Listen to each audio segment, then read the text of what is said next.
Oke, selanjutnya aku izin juga untuk share screen dulu ya. Nah, jadi apa yang akan kita bahas di pertemuan pertama ini sebenarnya nggak terlalu berat atau nggak yang berat-berat banget, tapi kebanyakan SPSS kalau di dunia perkuliahan itu banyaknya mengarah ke uji regresi linear sederhana atau uji regresi linear. Kenapa seperti itu? Ya karena dari beberapa atau dari mayoritas dari skripsi atau penelitian yang dipakai atau digunakan oleh mahasiswa-mahasiswa itu berkutat di pengujian dengan metode analisis regresi linear. Nah, jadi untuk hari ini kita akan membahas sedikit tentang pengantar singkat dan uji regresi linear sederhana ya. Tapi sebelum itu kita coba dulu untuk membuat list pembahasan-pembahasan apa aja yang akan kita bahas di Bootcamp SPSS bulan Mei 2020, bulan April ya, April 2024 ini. Nah, jadi yang pertama ini kita ada sedikit pengenalan dan uji regresi linear sederhana. Ini nanti akan kita bahas langsung di sini. Ini ada di pertemuan 1. Kemudian di pertemuan kedua nanti kita akan membahas mengenai uji prasyarat atau biasa disebut sebagai uji-uji yang harus dilakukan sebelum kita memutuskan apakah data yang kita miliki ini bisa dilakukan dalam pengujian regresi linear atau tidak. Jadi di sini disebutkan sebagai uji prasyarat dalam analisis regresi linear. Nah, yang ketiga kita tetap masih berkutat di regresi linear. Di sini kita tulis lagi uji regresi linear, tapi dengan menggunakan data skala Likert. Nah, jadi mungkin teman-teman di sini eh, mungkin teman-teman kebanyakan sudah tahu ya data skala Likert itu apa dan data yang biasa kita gunakan itu disebut data apa. Nanti kita akan membahas juga jenis-jenis data di pertemuan pertama ini, oke? Jadi supaya teman-teman nggak bingung nanti. Jadi untuk uji regresi linear sederhana ini, nanti kita akan pakai data biasa dulu. Data biasa itu nanti dipecah menjadi 3. Biasanya dia ada yang disebut dengan data time series, ada data panel, dan ada data yang namanya cross-tab atau tabulasi silang. Itu nanti kita bahas ya teman-teman. Nah yang bedanya dengan pertemuan ketiga, nanti pertemuan ketiga itu uji regresi linearnya. Di sini kita akan pakai data skala Likert. Jadi data skala Likert di sini itu merupakan data-data yang kita kumpulkan berdasarkan hasil observasi dengan ranking atau peringkat tertentu. Misalnya seperti nilai 1 itu artinya sangat setuju. Sangat setuju. Kemudian nilai 2 itu artinya setuju. Kemudian untuk nilai 3 itu artinya netral. Untuk nilai 4 itu artinya tidak setuju. Dan untuk nilai 5 itu artinya sangat tidak setuju. Nah, teman-teman mungkin sudah cukup familiar dengan data skala Likert atau teman-teman pernah mengisi kuesioner beberapa orang dengan memilih angka 1, 2, 3, 4, 5. Nah, itu merupakan salah satu contoh data skala Likert. Nah, selanjutnya untuk pertemuan keempat, itu kita masih akan tetap di regresi linear, tapi dengan sedikit modifikasi. Atau kita bisa sebutkan dengan uji regresi linear, atau di sini kita pakainya analisis jalur. Jadi pathway. Di sini yang menjadi pembeda adalah kita akan menggunakan konsep atau cara-cara di analisis regresi linear sederhana, tapi dengan penambahan 1 atau 2 variabel yang kita sebut sebagai variabel intervening. Nah, jadi variabel intervening di sini merupakan variabel mediasi atau variabel penengah. Nah, jadi kalau misalnya kita bahas sedikit tentang dasar-dasar dari regresi linear, ada beberapa hal yang harus teman-teman ketahui dulu. Yang pertama ada yang namanya variabel. Nah, variabel di regresi linear ini dibedakan menjadi 2, teman-teman ya. Ada yang disebut sebagai variabel bebas dan ada juga yang disebut sebagai variabel terikat. Nah, biasa variabel bebas ini kita simbolkan dengan variabel X, sedangkan variabel terikat ini kita simbolkan dengan variabel Y. Nah, yang menjadi perbedaan di antara kedua variabel ini ialah jadi variabel bebas itu umumnya tidak terikat satu dengan yang lain atau tidak dipengaruhi oleh variabel lainnya. Jadi di sini kita bisa katakan bahwa variabel ini tidak dipengaruhi oleh variabel lain. Nah, sedangkan variabel Y di sini itu merupakan variabel yang dipengaruhi oleh variabel lain. Nah, jadi dari sini kita bisa membedakan bahwa terdapat dua buah variabel dalam regresi linear sederhana. Ada variabel X dan ada variabel Y. Jadi fungsi dari variabel-variabel ini ialah tentunya untuk membuat suatu prediksi, di mana persamaan dari prediksi berdasarkan uji regresi linear sederhana adalah nilai Y atau di sini disebut variabel terikat, itu nilainya dapat dihitung atau dapat diperoleh berdasarkan nilai konstanta yang diperoleh yang dijumlahkan dengan koefisien dari variabel X1, kemudian dijumlahkan dengan koefisien dari variabel X2 dan seterusnya. Nah, jadi di sini yang kita sudah tahu adalah variabel X dan variabel Y. Sedangkan nilai konstanta dan nilai koefisien ini kita belum tahu. Bagaimana cara kita bisa mengetahui nilai konstanta dan nilai koefisien ini ialah dengan menjalankan pengujian regresi linear sederhana ini. Nah, jadi di sini misalkan kita punya contoh soal ya teman-teman. Ada X1, X2, dan Y. Berarti di sini kita tahu kita punya dua buah variabel X dan satu buah variabel Y. Dimana yang kita tahu bahwa variabel X ini itu tidak dipengaruhi oleh variabel lain, sedangkan variabel Y ini dipengaruhi oleh seluruh variabel X. Nah, tujuan dari melakukan analisis regresi linear ini salah satunya adalah untuk melihat apakah variabel-variabel bebas yang kita miliki itu berpengaruh terhadap variabel Y atau tidak. Sehingga di sini kita bisa masukkan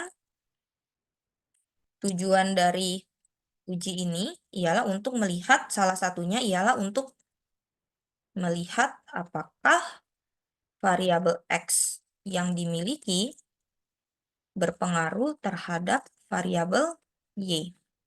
Nah, sebenarnya seluruh variabel X ini akan memberikan pengaruh terhadap variabel Y, tapi yang dianggap berpengaruh oleh SPSS atau analisis regresi linear ini apabila pengaruh atau dampak yang diberikan itu signifikan atau besar. Nah, sekarang kita coba aja langsung bagaimana cara kita running menggunakan SPSS. Sebelumnya teman-teman kalau tampilan SPSS kita berbeda, ini karena SPSS yang saya gunakan ini yang versi lama banget, udah versi 2016. Mungkin teman-teman sekarang udah pakai versi yang 2020, udah pakai versi yang 23, 24 atau 25. Secara fungsi masih sama saja, mungkin secara tampilan atau interface-nya agak sedikit berbeda. Nah, kalau teman-teman perhatikan, sebelum masuk ke dalam SPSS, teman-teman untuk memasukkan data, itu teman-teman lihat di bagian bawah ini. Ini ada dua, ada yang namanya data view dan ada yang namanya variable view. Jadi sebelum teman-teman memasukkan data teman-teman yang teman-teman miliki di bagian data view, kita harus buka dulu yang bagian variable view. Jadi fungsi dari variable view ini adalah kita memasukkan nama-nama variabel di sini, di bagian name. Nah, cenderungnya saya tuh menuliskan di bagian name ini hanya simbolnya saja, X1, X2, dan Y. Kenapa? Kalau misalkan kita tulis di sini, misalnya ini upah karyawan. Kita pakai spasi, maka di sini tidak akan bisa karena di sini dikatakan bahwa variable name contains an illegal character. Nah, jadi di sini kita tidak bisa pakai spasi. Nah, untuk mengakalinya kita bisa isikan di bagian label. Jadi di X1 ini misalnya kita tuliskan upah karyawan misalnya. Atau yang kedua ini adalah jam kerja. Ini kan X-nya ya teman-teman, apakah berpengaruh terhadap kinerja karyawan, misalnya seperti itu. Nah, ini di bagian label ini kita bisa isikan dengan spasi yang mana dia nanti akan muncul di outputnya, seperti itu. Nah, ini data-data yang kita miliki di atas ini, dia tetap akan tertuliskan X1, X2, dan Y sesuai dengan bagian name yang kita isikan. Oke. Selanjutnya untuk bagian type, di sini dia numerik karena data kita merupakan data angka. Sini kita ubah aja ya teman-teman ya. Misalnya kita tulis labelnya variabel 1, di sini variabel 2, di sini variabel terikat. Nah, nanti teman-teman akan lihat yang muncul adalah bagian labelnya, bukan bagian name-nya di outputnya nanti. Nah, untuk bagian kolom ini gunanya adalah kalau teman-teman lihat, ini kan dia kotaknya kecil-kecil ya teman-teman. Nah, itu bisa kita set dari sini. Misalnya untuk bagian sini saya tuliskan kolomnya itu ada 8. Maka untuk yang variabel Y itu nanti dia akan lebih besar. Menjadi ada sekitar 8 space lebih besar daripada yang pertama. Yang pertama karena hanya 3. Nih, jadi karena biasanya saya seragamkan, jadi ukurannya saya bikin sama semua. Nah, untuk bagian desimal ini kan ada 0. Kalau misalnya teman-teman ganti jadi angka 1, di sini teman-teman jadi angka 2, kemudian yang Y-nya tetap 0, ini menandakan ada berapa angka di belakang data yang teman-teman miliki. Kita lihat lagi ya teman-teman. Nah, di sini jadi 45,0. Ini menandakan dia punya satu angka desimal di belakang. Kemudian yang X2 tadi kan kita bikin nilainya 2 menjadi 2 angka desimal di belakang. Sedangkan yang Y ini tidak ada angka desimalnya. Karena dibikinnya 0. Jadi kalau teman-teman memiliki datanya tidak angka bulat atau angka pecahan, di bagian desimal ini penting untuk teman-teman inputkan. Mau ditulis berapa desimal angkanya. Nah, untuk bagian values di sini belum kita pakai, tapi nanti di pertemuan selanjutnya akan digunakan. Mungkin di pertemuan 3.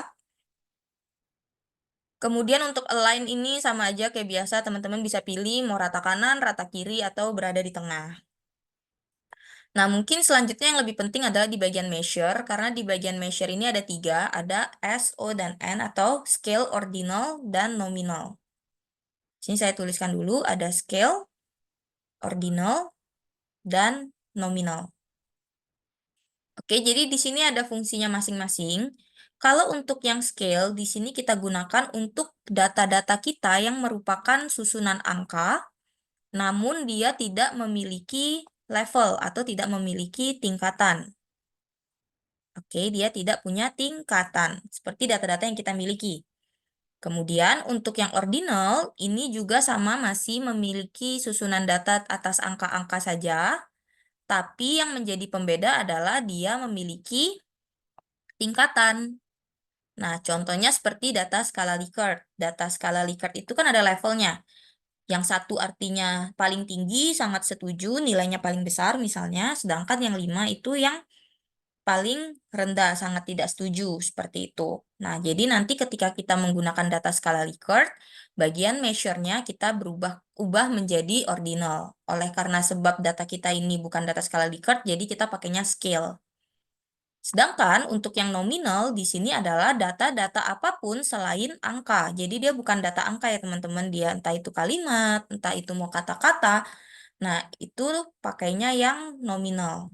Nanti ini akan saya coba tampilkan di pertemuan kedua saat kita membahas tentang regresi juga, tapi nanti kita selipin sedikit menggunakan regresi logistik. Jadi kalau regresi logistik itu nanti ada variabel dummy-nya, di mana variabel dummy-nya ini nanti bisa kita pakai data nominal seperti ini. Jadi di sini harapan saya teman-teman bisa dulu memahami tentang apa-apa aja yang ada di bagian variabel view ini agar teman-teman bisa menginputkan data teman-teman sebelum melakukan analisis itu dengan benar. Jadi di sini juga merupakan salah satu faktor yang mempengaruhi hasil dari pengujian kita.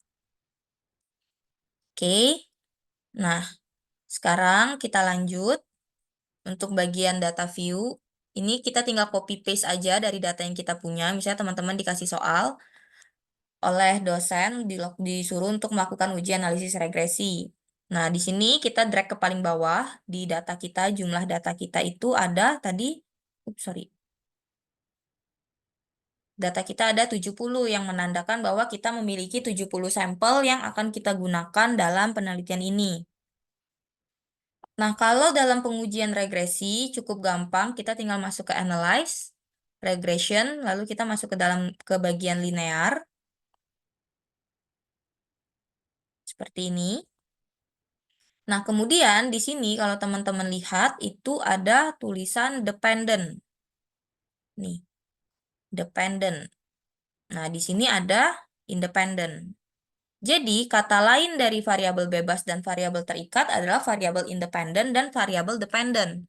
Di mana sebenarnya variabel independen itu merupakan variabel X. Jadi kita tahu kita punya dua variabel X, langsung aja kita masukkan ke variabel independence.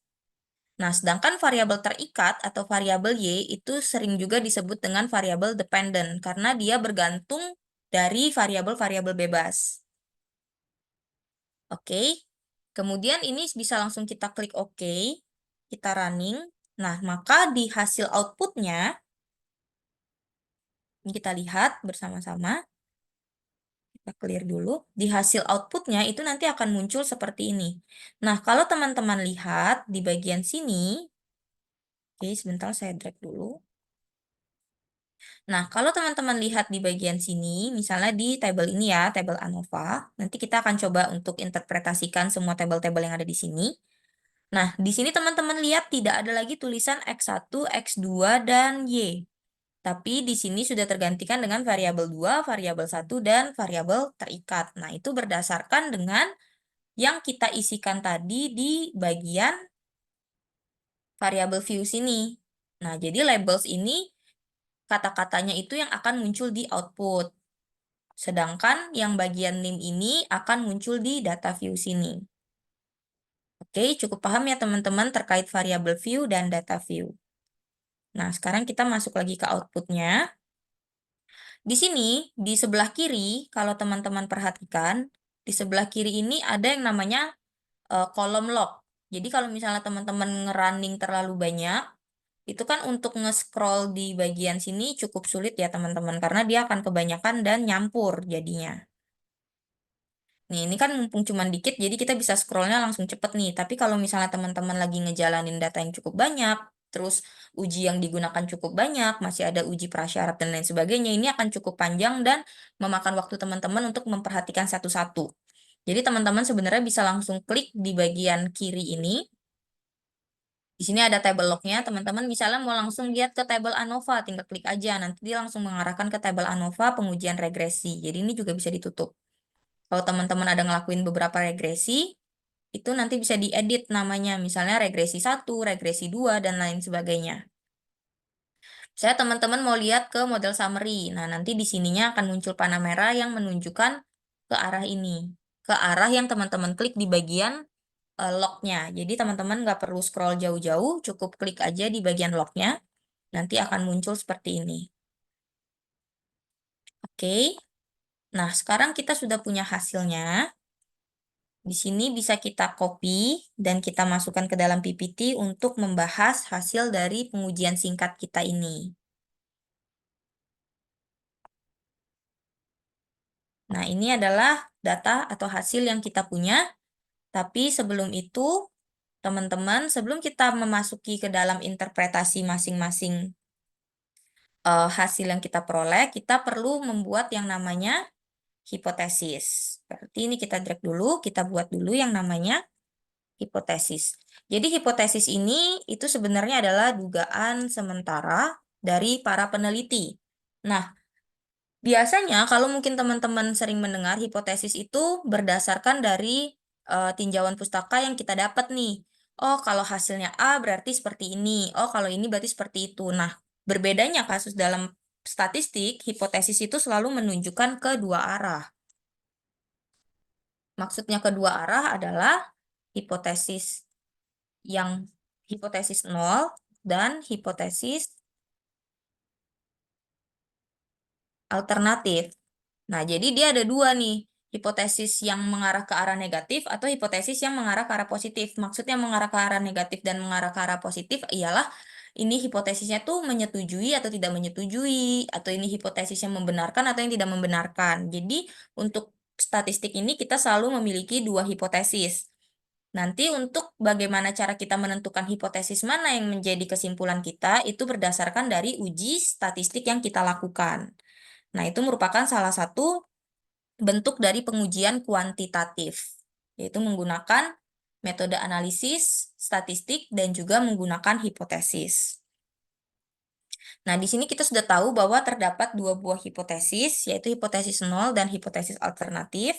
Jadi, di sini kita bisa buat dulu yang pertama, untuk hipotesis 0, di sini untuk hipotesis alternatif, atau biasa disingkat dengan H0, yang di sini disingkat dengan HA. Nah, hipotesis alternatif ini biasa berbunyi di sini menyatakan bahwa tidak terdapat perbedaan. Biasanya ya teman-teman, di sini dikatakan tidak terdapat perbedaan atau tidak terdapat hubungan. Atau bisa juga tidak terdapat pengaruh. Nah, itu adalah bunyi-bunyi dari hipotesis 0. Jadi kalimat belakangnya ini bisa mengikuti dari pengujian yang sedang kita lakukan. Misalnya, di sini kita kan mau melihat pengaruh ya teman-teman. Nah, berarti di sini kita coba lanjutkan di yang ketiga. Berarti di sini dapat kita katakan bahwa tidak terdapat pengaruh yang diberikan oleh variabel X terhadap variabel Y. Nah, kenapa di sini kita katakan seperti ini? Karena kan bunyi hipotesis 0 tadi yang udah paten itu tidak terdapat pengaruh. Nah, kita sesuaikan lagi dengan pengujian yang mau kita jalankan, karena pengujian yang kita mau jalankan itu melihat pengaruh yang diberikan oleh variabel X1 terhadap variabel Y. Atau kita mau lihat lagi pengaruh yang diberikan oleh variabel X2 terhadap variabel Y. Atau juga kita mau lihat lagi pengaruh yang diberikan oleh variabel X1 dan variabel X2 secara bersamaan terhadap variabel Y. Nah, jadi untuk hipotesis alternatifnya itu kebalikannya. Berarti di sini terdapat pengaruh yang diberikan oleh variabel X1 terhadap variabel Y. Nah, apa yang menjadi syarat atau keputusan supaya kita bisa memilih? Kita memilih hipotesis 0 atau kita memilih hipotesis 1. Jadi di sini ada syaratnya ya teman-teman. Kita bisa memilih hipotesis 0 apabila syaratnya ini dipenuhi. Syaratnya adalah apabila nilai signifikansi yang diperoleh itu lebih besar daripada nilai alfa. Kemudian untuk yang kedua, hipotesis alternatif, di sini itu syaratnya bisa diambil untuk hipotesis alternatifnya apabila nilai sig yang diperoleh itu lebih kecil daripada nilai alfa. Nah, selanjutnya kita akan membahas terlebih dahulu apa itu nilai alfa. Ada logonya ya teman-teman, logo dari nilai alfa itu yang kayak gini. Bentar. Mungkin teman-teman sering lihat. Nah, ini adalah logo alfa di pengujian statistik. Nah, jadi biasanya atau umumnya nilai alfa yang kita temui itu kan ada di 0,05 ya teman-teman. Ini nilai default atau nilai default alfa.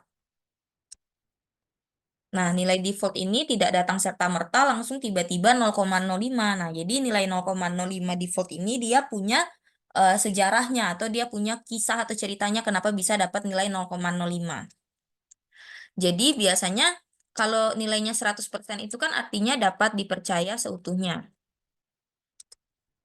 Nah, namanya penelitian itu kan pasti ada human error atau ada pengujian yang error. Pokoknya ada sedikit-sedikit error yang mempengaruhi bahwa suatu penelitian itu tidak dapat dipercaya sebanyak 100% sehingga perlu dilakukan penelitian-penelitian serupa untuk mendukung hasil secara global. Nah, oleh sebab itu dibedakan menjadi 3 kategori. Ada yang 9 dapat dipercaya 99%, dapat dipercaya sebesar 95%, dan dapat dipercaya 90%. Nah, dari 3 kategori ini, itu ada pembedanya. Nah, biasanya yang dapat dipercaya sebanyak 99% ini, apabila penelitian yang dia lakukan itu menggunakan lebih dari satu jenis analisis, atau mungkin juga dia menggunakan hewan uji, atau mungkin juga dia menggunakan banyak sampel, atau mungkin juga dia sudah membandingkan antara pengujian yang dia miliki dengan produk yang sudah dikomersialkan. Nah, misalnya seperti itu. Kemudian untuk yang 95% ini, apabila pengujian itu hanya menggunakan satu metode analisis uji aja. Kemudian yang 90% ini apabila dia tidak menggunakan metode analisis uji. Nah, karena kebanyakan kita itu menggunakan satu analisis uji, makanya dikatakan dalam pengujian statistik itu penelitiannya dapat dipercaya sebesar 95%. Nah, nilai 100% yang dapat dipercaya utuhnya ini, kalau kita kurangi dengan nilai 95%, kan kita dapat nilainya itu sebesar 5% ya, teman-teman. Nah, nilai 5% ini, kalau kita ubah ke dalam desimal, itu kan menjadi 5/100. Kan 5%, berarti 5/100. 5/100 itu, kalau kita hitung, nilainya adalah 0,05.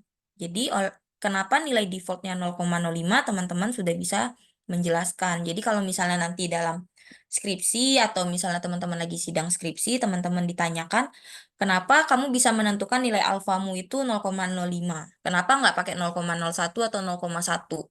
Nah, di sini teman-teman sudah bisa menjelaskan. Oke, nah ini sedikit penjelasan tentang nilai alfa atau nilai taraf signifikansi ya teman-teman. Jadi nilai alfa itu biasa juga disebut sebagai taraf signifikansi. Oke, selanjutnya karena kita sudah tahu hipotesis, dasar-dasar pembuatan hipotesis, kemudian kita juga sudah tahu nilai alfa. Selanjutnya di sini kita bisa coba untuk interpretasi. Kita akan buat hipotesis dari masing-masing pengujian. Nah, jadi di sini yang pertama ini kita akan buat persamaan regresi dulu ya teman-teman. Di sini kita buat persamaan regresi. Nah, kalau persamaan regresi tadi seperti yang kita sudah ketahui bersama, itu kan nilainya itu adalah Y sama dengan A ditambah B1 X1 ditambah dengan B2 X2. Nah, di sini kita tuliskan kembali Y sama dengan nilai alfa. Nilai alfa itu kita dapat dari mana? Jadi nilai alfa ini bisa kita peroleh dari yang bagian konstan. Nah, yang ini nilai B konstan. Dan kita lihatnya yang standardized coefficient ya, karena kalau yang standardized coefficient ini nanti untuk pengujian lainnya. Nah, kalau di regresi linear kita lihatnya yang standardized coefficient. Kita lihat unstandardized coefficient beta di sini. Nilai beta yang kita miliki adalah 1,073. Nah, kalau nilai ada titik di SPSS itu dia tidak menunjukkan bahwa nilai dia itu ribuan ya teman-teman, bukan 1073, tapi di sini 1,073. Karena kalau dia ribuan nanti dia nggak pakai titik. Seperti itu ya. Nah, kemudian untuk nilai beta dari masing-masing variabel tinggal kita lihat aja. Di sini untuk variabel X1 nilai B1-nya ada 0,809 dan variabel X2 ada di 0,066. Karena di depannya ini tidak ada tanda negatif, berarti dia plus, positif. Tapi kalau di depan ini ada tanda negatif, berarti dia minus. Oke, kita masukkan nilai koefisien 1 dari variabel X1 adalah 0,809 X1 ditambah dengan koefisien dari variabel kedua 0,066 X2. Ini adalah persamaan regresi linear yang kita dapat dari hasil pengujian ini.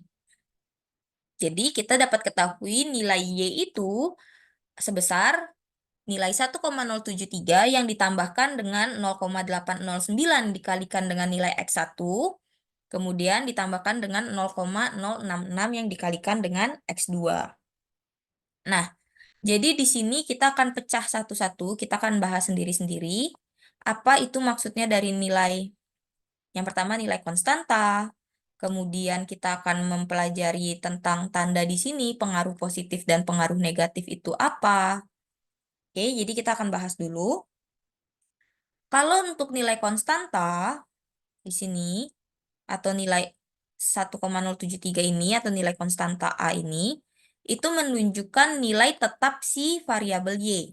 Maksudnya nilai tetap adalah ketika nilai X1 dan nilai X2 itu bernilai 0, maka kan nilai apapun yang dikalikan dengan 0 hasilnya akan 0. Berarti di sini itu langsung jadi 0. Nah, makanya nilai konstan dari si Y ini, variabel Y, sebesar 1,073. Ini adalah nilai terbawah yang dimiliki oleh si variabel Y. Maaf, bukan nilai terbawah, tapi nilai konstan atau nilai tetap yang dimiliki oleh variabel Y ketika nilai dari X1 dan X2 ini bernilai 0. Nah, selanjutnya yang harus teman-teman perhatikan dari persamaan regresi adalah arah atau arah pengaruh atau nilai koefisiennya. Di sini kan ada tulisan positif. Nah, nanti kalau teman-teman ada ketemu satu case lagi yang dia bernilai negatif, itu menunjukkan arah pengaruh yang berbeda. Jadi ada arah pengaruh positif dan ada arah pengaruh yang negatif. Maksud dari arah pengaruh positif di sini itu artinya adalah ketika variabel X1 atau X2 atau di sini kita sebut variabel X aja ya teman-teman. Ini kalau dia positif ya. Ketika variabel X mengalami peningkatan, maka variabel Y juga akan mengalami peningkatan. Begitu juga ketika variabel X ini mengalami penurunan, maka variabel Y ini juga akan mengalami penurunan. Itu kalau misalnya pengaruh yang diberikan itu adalah pengaruh positif. Nah, pengaruh positif ini biasa kita sebut juga dengan yang namanya pengaruh searah. Jadi yang positif ini bisa kita bikin sebagai dia itu tulisannya searah. Oke. Nah, yang kedua kita punya pengaruh yang berlawanan. Berlawanan ini bisa juga kita sebut dengan pengaruh negatif atau ketika nilai dari koefisien ini di sini ada negatifnya nih. Kalau misalnya di sini ada negatif, berarti kan yang ini kita ubah jadi negatif. Nah, kalau dia negatif, itu artinya dia berlawanan arah. Nah, maka ketika si variabel X ini mengalami penurunan, maka si variabel Y ini akan meningkat. Jadi, ketika si variabel X ini meningkat, si variabel Y ini akan menurun. Nah, jadi logikanya itu seperti ini, teman-teman. Misalnya kita punya persamaan Y sama dengan alfanya 1 ya, teman-teman. Ditambah, misalnya ini yang positif ya. Ditambah koefisiennya misalnya 2. Nah, ketika nilai X-nya ini semakin kecil, misalnya 1. Kita kan tinggal jumlahin. 2 ditambah 1, berarti Y sama dengan 3. Nah, kita lihat dari sini ya, teman-teman. Nah, kalau di sini kita ubah jadi 2 atau dia meningkat, misalnya di sini 2, dia meningkat. 2 dikali 2, 4, ditambah 1, nilainya jadi 5. Nah, yang artinya ketika X ini mengalami peningkatan, Y-nya juga akan mengalami peningkatan. Nah, kemudian kalau di sininya negatif 1, berarti kan min 2. 1 dikurangi 2, min 1. Nah, di sini juga kita bisa lihat berarti kalau nilai X-nya ini mengalami penurunan, maka nilai Y-nya juga akan mengalami penurunan. Nah, sehingga kalau dia kita buat 0, maka nilai Y sama dengan 1 itu merupakan nilai si konstan. Nah, ini adalah contoh perhitungan untuk yang searah atau memiliki pengaruh positif. Oke, pengaruh sekali lagi kita lihat yang di bagian sini, kalau tidak ada negatifnya berarti dia berpengaruh positif, tapi kalau ada negatifnya dia berpengaruh negatif. Seperti itu. Sekarang kita lihat contoh yang kedua yang berlawanan. Nah, kita misalnya lihatnya di sini. Kita tahu kan tadi teman-teman kalau nilai Y itu misalnya 1 terus di sini dikurangi dia negatif ya teman-teman pengaruhnya misalnya ini 2. Nah, kalau di sini dia 1 dikurangi 2 kan jadi min 1 teman-teman ya. Di sini jadi min 1. Nah, tapi kalau dia meningkat nilainya di sini jadi 4 misalnya berarti 1 dikurangi 8 semakin banyak ya teman-teman. Nah, dia semakin menurun nih si Y-nya. Jadi min 7. Nah, jadi dari sini kita juga bisa lihat pengaruh negatif dan pengaruh positif itu penjelasannya bagaimana. Jadi kalau pengaruh positif, X-nya meningkat, Y-nya meningkat. X-nya menurun, Y-nya ikut menurun. Tapi kalau pengaruh negatif, X-nya meningkat, Y-nya akan menurun. Sedangkan kalau X-nya menurun, Y-nya akan meningkat. Seperti itu. Nah, di sini tadi kita sudah lihat bahwa oh, ternyata ada nih pengaruh yang diberikan oleh X1 dan X2. Pengaruh yang diberikan itu adalah pengaruh positif. Kita sudah tahu ya teman-teman, pengaruhnya pengaruh positif. Tapi, apakah pengaruh positif ini itu memberikan pengaruh yang signifikan atau tidak? Nah, kita harus buat lagi yang namanya hipotesis. Hipotesis yang pertama. Di sini untuk uji parsial. Nah, atau teman-teman kalau familiar namanya uji T. Jadi, selain untuk membuat persamaan regresi, tabel koefisien ini kita pakai juga untuk uji parsial atau uji T. Nah, di sini hipotesisnya adalah yang pertama, hipotesis 0. Di sini kita bisa tulis terdapat pengaruh signifikan, tidak terdapat ya, maaf teman-teman. Atau bisa kita ubah, pokoknya kalimatnya itu bisa kita ubah, yang penting konteksnya sama. Jadi di sini kita bisa bilang variabel X1 tidak berpengaruh terhadap variabel Y. Kemudian untuk hipotesis alternatifnya, variabel X1 berpengaruh terhadap variabel Y. Kemudian kita buat lagi di sini hipotesis kedua, karena kita punya dua variabel. Di sini kita bikin hipotesis nolnya. Variabel X1, X2 maaf, tidak berpengaruh terhadap variabel Y. Kemudian hipotesis alternatifnya, variabel X2 berpengaruh signifikan terhadap variabel Y. Nah, berpengaruh atau tidak ini teman-teman bisa tuliskan juga signifikan. Nah, biasanya kalau dalam penelitian, ketika tidak memberikan pengaruh signifikan, maka dianggap tidak memberikan pengaruh. Sehingga hipotesis nolnya tulisannya hanya tidak berpengaruh, sedangkan hipotesis alternatifnya ada tulisan signifikannya. Nah, untuk melihat ini, kembali ke sini, tadi kita harus lihat nilai sig-nya. Oke, di sini kita coba lihat nilai sig-nya. Kita lihat yang untuk variabel X1. Nih, variabel 1 nilai sig-nya 0,00, variabel 2 nilai sig-nya 0,039. Nilai alfa kita tadi adalah 0,05. Jadi di sini kita sudah bisa lihat bahwa 0,00 ini lebih kecil daripada alfa, sedangkan 0,039 juga lebih kecil daripada alfa. Sehingga kita bisa menyimpulkan bahwa yang kita terima adalah hipotesis alternatif.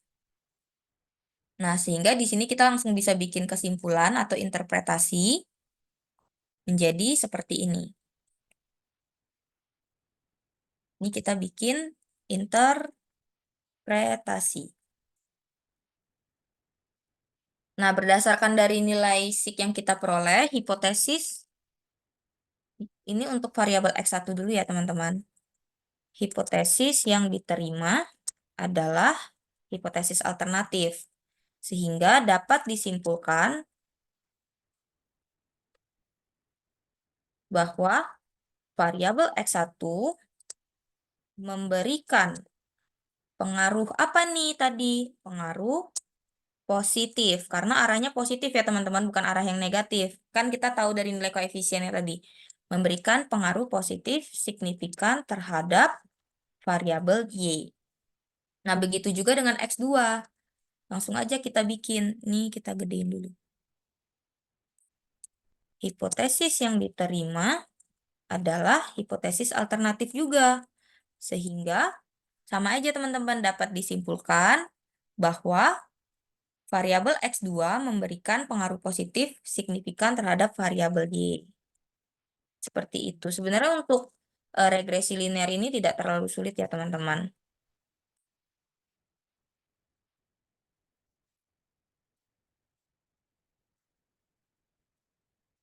Nah, jadi di sini kita sudah tahu bahwa X1 dan X2 secara parsial atau secara sendiri-sendiri itu memberikan hubungan yang signifikan atau pengaruh yang signifikan terhadap variabel Y yang kita punya. Oke, nah kita masih punya dua tabel lainnya nih teman-teman. Kita masih punya tabel ANOVA dan tabel model summary yang akan kita bahas sekarang. Nah, untuk yang tabel ANOVA ini namanya uji simultan. Nah, jadi uji simultan ini kita akan pakai si tabel ANOVA ini. Tabel ANOVA ini yang kita lihat juga nilai sig-nya. Nah, jadi uji simultan ini bertujuan untuk melihat pengaruh juga, tapi pengaruh simultan. Nah, simultan ini maksudnya adalah secara bersama-sama. Nah, jadi secara singkatnya atau secara gampangnya, di sini kita mau lihat apabila ketika variabel X1 dan variabel X2 ini digabungkan, jadi kita mau melihat, ada nggak sih pengaruh yang diberikan oleh kedua variabel ini secara bersama-sama terhadap variabel Y. Nah, yang membedakan dengan yang pertama tadi, di sini kan uji parsial. Nah, yang membedakan antara uji parsial dan uji simultan, itu adalah kalau uji parsial, itu tadi kan dia sendiri-sendiri. Oh, X1 berpengaruh nih terhadap Y. Bisa saja X2 tidak berpengaruh terhadap Y. Nah, tapi kebetulan di sini X1 dan X2 dua-duanya berpengaruh terhadap Y ya, teman-teman. Nah, jadi kalau simultan ini secara bersama-sama kita mau lihat X1 dan X2 apakah berpengaruh atau tidak terhadap Y. Nah, kita cukup lihat dari nilai sig-nya aja, karena sig yang diperoleh adalah 0,00 dan ini lebih kecil daripada nilai alfa 0,05, sehingga hipotesis yang diterima adalah hipotesis alternatif. Syaratnya masih sama, hipotesis alternatif diterima apabila nilai sig yang diperoleh lebih kecil daripada 0,05. Sehingga dapat diinterpretasikan bahwa secara simultan atau teman-teman bisa tulis juga secara bersamaan seluruh variabel X yang dimiliki, X ini seluruh variabel bebas yang dimiliki memberikan pengaruh yang signifikan terhadap variabel Y. Jadi untuk interpretasinya kalimatnya itu bisa diubah sesuai dengan kriteria teman-teman masing-masing, penulisan teman-teman masing-masing seperti apa, tapi tujuannya itu sama atau fungsinya itu sama. Nah, jadi untuk hipotesis alternatif di uji simultan ini dapat dikatakan bahwa dikarenakan nilai sig yang kita peroleh itu 0,00 dan nilai sig ini lebih rendah daripada 0,05, sehingga dapat kita katakan bahwa secara simultan atau secara bersamaan, seluruh variabel bebas yang kita miliki, ini meliputi X1 dan X2, memberikan pengaruh yang signifikan terhadap variabel Y. Nah, jadi di sini kita mau lihat, dari seluruh variabel kita ini, apakah sudah mewakili variabel-variabel di luar sana yang tidak masuk dalam penelitian ini, apakah sudah benar-benar mempengaruhi si variabel Y. Tapi kan kalau di uji ANOVA ini, kita cuma bisa nentuin nih, dia berpengaruh signifikan atau tidak.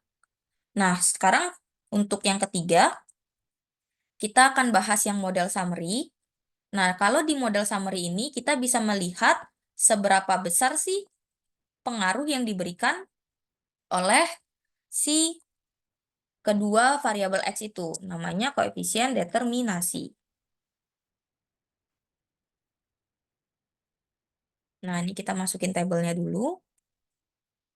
Sorry.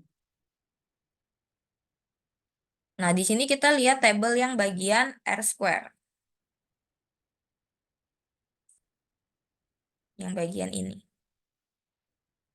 Oke. Nah, di sini kita lihat ya, teman-teman. Nilai R square yang kita peroleh itu sebesar 0,741. Nah, di sini kalau nilainya kita kalikan dengan 100%, maka kita dapatnya sebesar 74,1%. 1%. Nah, nilai inilah yang menunjukkan seberapa besar pengaruh simultan yang diberikan oleh X1 dan X2. Oh, jadi di sini kita tahu bahwa si X1 dan X2 ini memberikan pengaruh sebesar 74,1% terhadap variabel Y. Nah, tapi di sini kita tambahkan lagi, sedangkan berarti ini ada sekitar 25,9% ya, kalau dikurangin. Ini diperoleh dari nilai 100% dikurangi dengan 74,1, nilainya jadi 74,1%, nilainya jadi 25,9%. Berarti di sini kita bisa katakan, sedangkan 20,9% sisanya ini dipengaruhi oleh variabel lain di luar penelitian. Karena memang masih banyak banget variabel-variabel dalam satu penelitian. Misalnya teman-teman nih melakukan penelitian terhadap harga roti. Harga roti kan biasanya dipengaruhi oleh harga tepung, harga gula, kemudian mesin, kemudian pegawainya, kemudian upah yang diberikan, kemudian misalnya teman-teman memakai jenis merek tertentu dan lain sebagainya. Kan nggak mungkin kita melakukan penelitian dengan menggunakan sebanyak itu variabelnya. Jadi biasanya kita random sampling aja, kita pick yang paling krusial, misalnya tepung dan waktu pemanggangan. Oh, karena dalam pikiran kita kalau manggangnya terlalu lama, rotinya bisa gosong. Oh, kalau jenis tepung, misalnya tepungnya kebanyakan, rotinya bisa bantet, dan lain sebagainya. Jadi misalnya contohnya kita ambil dua penelitian itu. Oh, ternyata kedua penelitian itu berpengaruh sebesar 74,1% aja nih. Sedangkan ada masih banyak variabel di luar sana yang memberikan kontribusi sebesar 25,9%. Nah, sehingga biasanya di bagian akhir, di bagian kesimpulan dan saran, di bagian sarannya itu kita dapat menyarankan beberapa penelitian, beberapa variabel lain yang kita tahu dapat mempengaruhi variabel Y kita ini untuk dilakukan oleh peneliti-peneliti selanjutnya. Seperti itu. Nah, jadi mungkin untuk pertemuan pertama ini cukup sampai di sini. Jadi ini merupakan dasar-dasar atau materi singkat dari uji regresi linear sederhana. Sederhana yang meliputi pertama ada persamaan regresi linear, kemudian ada uji parsial atau uji T, kemudian ada uji simultan, dan yang terakhir ada koefisien determinasi. Nanti di pertemuan kedua kita akan bahas mengenai uji prasyarat. Ini meliputi uji normalitas, kemudian ada uji heterokedastisitas, kemudian ada uji multikolinearitas, dan juga ada yang namanya uji autokorelasi. Nah, ini adalah keempat uji yang akan kita lakukan di pertemuan kedua untuk menunjang hasil dari pengujian regresi linear kita. Jadi ini harus dilakukan dulu sebenarnya keempat ini sebelum kita masuk ke analisis regresi linear. Seperti itu teman-teman. Nah, ini kenapa saya taruh di pertemuan kedua, karena ini memang lebih kompleks dan lebih makan banyak waktu. Jadi ini akan kita bahas di pertemuan kedua nanti.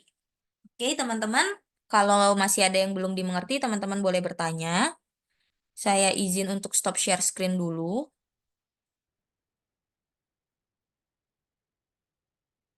Oke, kalau ada yang mau bertanya bisa langsung chat aja. Kalau misalnya teman-teman malu untuk ngechat di sini, teman-teman bisa chat di grup atau personal chat juga nggak apa-apa. Kalau memang tidak ada yang mau bertanya, teman-teman jangan lupa untuk isi link presensi yang dikirim oleh Kak Nadira. Oke, di sini ada pertanyaan dari Husnul Katima, untuk SPSS di dunia bisnis itu gimana penerapannya? Jadi memang ada beberapa banyak fungsi SPSS ini sebenarnya kalau di dunia bisnis itu bisa digunakan untuk data analitik dan juga bisa digunakan untuk prediksi seperti forecasting. Nah, misalnya teman-teman punya bisnis nih, bisnisnya udah running selama 2 tahun. Otomatis teman-teman udah punya database atau data-data angka selama 2 tahun. Data historical teman-teman itu bisa teman-teman pakai untuk forecast. Bisa untuk forecast ke depan tuh teman-teman bisa lakukan dengan salah satunya dengan menggunakan regresi. Nah, nanti juga bisa forecast pakai WMA ya. Moving average. Moving average itu juga bagus untuk forecast. Mungkin itu sedikit contoh penerapan di dunia bisnis. Thank you. Apakah ada yang mau bertanya lagi?